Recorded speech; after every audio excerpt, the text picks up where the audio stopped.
ऐं गरीब वाह गरीब तुझा नसीब तोखे मां कुरान जो आयतूं पढ़ी ॿुधायां त गरीब जो शान रब कुरान में कीअं बयान कयो आहे। वडेरे जो हिकड़ी आयत में तक दे शान ॾेखार कुरान में। मदीने जे ताजदार चो सल्लल्लाहु अलैहि व आलिहि वसल्लम जी दरबार मक्के जी सरजमीन मुझा मदीने जा मीर पंहिंजे गुलामन सां गॾु वेठा हन। सहाबा मुझे महबूब मुस्तफा करीम सां गॾु वेठा हन। हालो करीबिया सब कुछ उन्हनि दीन ला कुर्बान करे छॾियो। कंहिं सहाबीअ जे कपड़े खे 3 चतियूं, कंहिं सहाबीअ जे कपड़े खे 5 चतियूं, कंहिं सहाबीअ जे जिस्म मां पघर थो पियो वहे। मक्के जे सरदारन मक्के जे कबीलन जे सरदारन मुझे सुने नबी सल्लल्लाहु अलैहि व आलिहि वसल्लम सां मिलण चाहियो। गॾिजी आया, वफद जे सूरत में आया, परे बीही रहा। बीही करे कासिद खे चयूं वञी सुने नबीअ खे चओ मैं फलाणे कबीले जो सरदार, मां फलाणे कबीले जो सरदार, मां फलाणे कबीले जो सरदार। असां सरदार हो, असां जो शान इहो वा त जैसा मिलण चाहींदा हो अकेलाई में मिलंदा हो। ये पघर वारा तुझा गुलाम जन जा कपड़ा फाटा पया हन, इन्हनि खे परे कर। असां जी इज्जत असां जो शान इहो आ, इन्हनि खे परे कर। निवे किलाई में तो सा ॻाल्हाइण था चाहियूं। ओ मुसलमान, ओ गरीब, तोखे मुबारक आ। रब जो कुरान ॿुध, पंहिंजो शान ॿुध। हेॾां अञा कासिद पहुतो ई कोने त रब जो कासिद अॻे ई मुझे मुस्तफा वट पहुची वियो। होॾां कबीलन जे सरदारन जो कासिद अची रहियो। ओहो इंसान आ जेसिते विखूं खणे मुझे रब जो कासिद जिब्राइल अख छिंभ में पहुची वियो।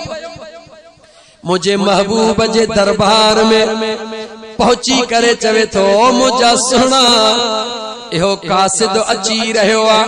ही पैगाम खणी थो पियो अचे पर मुझो सुनो रब तो फरमाए वस्बिर नफ्सक मअल्लज़ीन यदऊन रब्बहुम बिलगदा।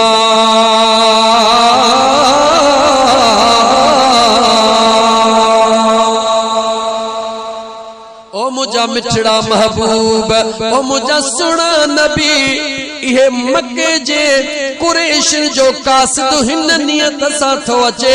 उन्हनि खे इहे तुंहिंजा गुलाम नथा वणनि, मुंहिंजा बांधड़ा नथा वणनि।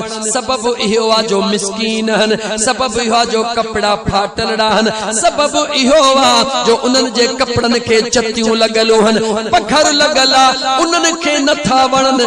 पर मां रब खे त एॾा था वणनि जो मां अल्लाह तो फरमाई मुस्तफा इन्हनि को परे नथी जा, इहे तोखा परे नथन, मां रब इन में राज़ी हां।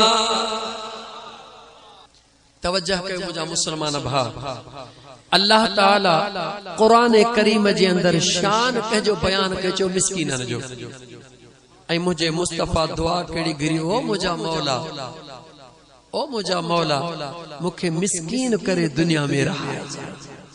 ओ मुझा मौला मां मुस्तफा के मिस्कीनन सां गॾु रहाए जा। उन मिस्कीनीअ में भी इम्तिहान। अम्मा फातिमा ज़हरा जो रज़ियल्लाहु ताला अन्हा मुझे मुस्तफा करीम जूं 4 न्याणियों ज़ैनब, रुक़ैया, कलसूम, फातिमा। फातिमा नढड़े में नढड़ी मुझे महबूब जी पाक दामन न्याणिया, मुझे मुस्तफा करीम जी प्यारिया, करड़े में वेठिया। गुरबत पंहिंजी जगह ते इम्तिहान अजीब आयो आ। दरवाजे ते फकीर आयो, केर? फकीर आयो दरवाजो खड़के चवंदो अल्लाह जे नाले ते कुछ दियो। अम्मा खातून जन्नत पूरो घरड़ो गोलींदी आ, घर में का शय नजर कान ईंदी आ। फकीर चवे तो ॾाढो गरीब आहियां, मूंखे ढकण ला कुछ कोने, सियारो ॾाढो सख्ता, मूंखे को कपड़ो ॾिनो वञे। तवज्जो कर अम्मा खातून जन्नत के हिकड़ी शाल आ जेका मथा वेढ़ी पई आ। मुंहिंजी अम्मा साइण अल्लाह जे नाले के नथी मोटाए, उहा शाल लागे दरजे अंदरों उछलाए फकीर के थी दे त मुझे रब जो नालो खाली न मोटे, फातिमा के रब वरी दई छदीदो। ओ मुसलमान तोखे दीन जो कदर कितरे आ या वही ते एसन में तोखे केड़ी खबर त दीन छा थींदो आ। अम्मा फातिमा ज़हरा सुणी लोई दई छडी, हाने पंहिंजे पाण खे इए मुंहिंजा दोस्त सीज सुकड़ाईंदो आ, इए करे अञा वेहे थी वरी दरवाजो टक टक थींदो आ। केर? गुलाम आयो हा। कम केड़ो आ? अंदर उहो वरी बंद थियल सुणी लोई वेढ़ियल अंदर मोकलींदो आ। अमानत खणी आयो। अम्मा खातून जन्नत बिस्मिल्लाह करे खणदी आ, लोई के ओढ़ींदी आ। कुछ घड़ियों गुजरियूं, मदीने जो ताजदार भी अची वयो, यतीमन जो यार अची वयो। मुरकंदो थो अचे मुंहिंजो मुस्तफा, मुरकंदो थो अचे। मदीने जो ताजदार मुरकंदो आयो। ओ मुझी बचड़ी खैर जी खबर को आयो को वियो। हा मुझा महबूब एकड़ो फकीर आयो हो, अल्लाह जे नाले ते घुरी, बियो कुछ को न होयो। महबूब मुरकी रहा हन बचड़ी पो, बाबा मु पंहिंजी लोई मुझा आका अल्लाह जे राह में दई छड़ी। बचड़ी पो छा थियो? ओ मुझा महबूब सोहना चंद लम्हा मस गुजरिया, वरी हिकड़ो बियो आयो जह महबूबन जो गुलाम बुधायो। पर्दे जे बाहरों भी करे ये हेडी सुनी लोई दई वयो आ। मुझे मदीने जे ताजदार मुर्की फरमायो, ओ मां मुस्तफा जी बचड़ी तोखे मुबारका, खबर तई त पहरो केर हुयो, पोयो केर हुयो।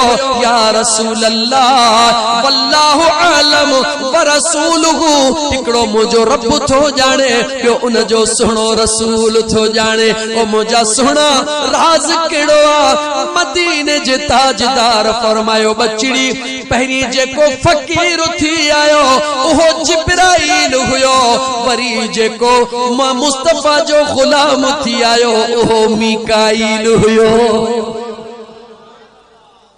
अरे यार इन हद ताईं खुरबत हुई मुझे महबूब मुस्तफा सल्लल्लाहु अलैहि वसल्लम जे घर में।